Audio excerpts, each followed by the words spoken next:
கடவுளுடன் காலை வணக்கம். புனித யோவான் எழுதிய நற்செய்தி 3ஆம் அதிகாரம் 16 முதல் 21 வரை உள்ள இறைவார்த்தைகள். அக்காலத்தில் இயேசு நிக்கதேவிடம் கூறியது, தம் ஒரே மகன் மீது நம்பிக்கை கொள்ளும் எவரும் அழியாமல் நிறைவாழ்வு பெறும் பொருட்டு அந்த மகனையே அழிக்கும் அளவுக்கு கடவுள் உலகின் மேல் அன்பு கூர்ந்தார். உலகிற்கு தண்டனை தீர்ப்பளிக்க அல்ல, தம் மகன் வழியாக அதை மீட்கவே கடவுள் அவரை உலகிற்கு அனுப்பினார். அவர் மீது நம்பிக்கை கொள்வோர் தண்டனை தீர்ப்புக்கு ஆளாவதில்லை. ஆனால் நம்பிக்கை கொள்ளாதோர் ஏற்கனவே தீர்ப்பு பெற்றுவிட்டனர். ஏனெனில் அவர்கள் கடவுளின் ஒரே மகனிடம் நம்பிக்கை கொள்ளவில்லை.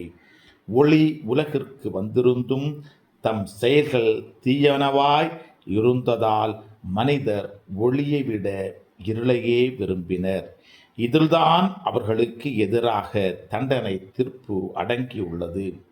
தீங்கு செய்யும் அனைவரும் ஒளியை வெறுக்கின்றனர். தங்கள் தீச்செயல்கள் வெளியாகிவிடும் என அஞ்சி அவர்கள் ஒளியிடம் வருவதில்லை. உண்மைக்கேற்ப வாழ்பவர்கள் ஒளியிடம் வருகிறார்கள்.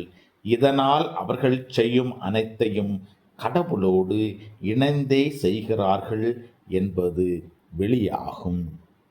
கிறிஸ்துவின் நற்செய்தி. இந்த நாள் இனிய நாளாக அமைய வாழ்த்துக்கள். பல பல பல புதுமைகள் பெருமைகள் இனிமைகள் இறங்கிய நல்ல நாள், ஒரு நல்ல நாள், நம் தேவன் தந்த நாள். இது நல்ல நாள், ஒரு நல்ல நாள், நம் தேவன்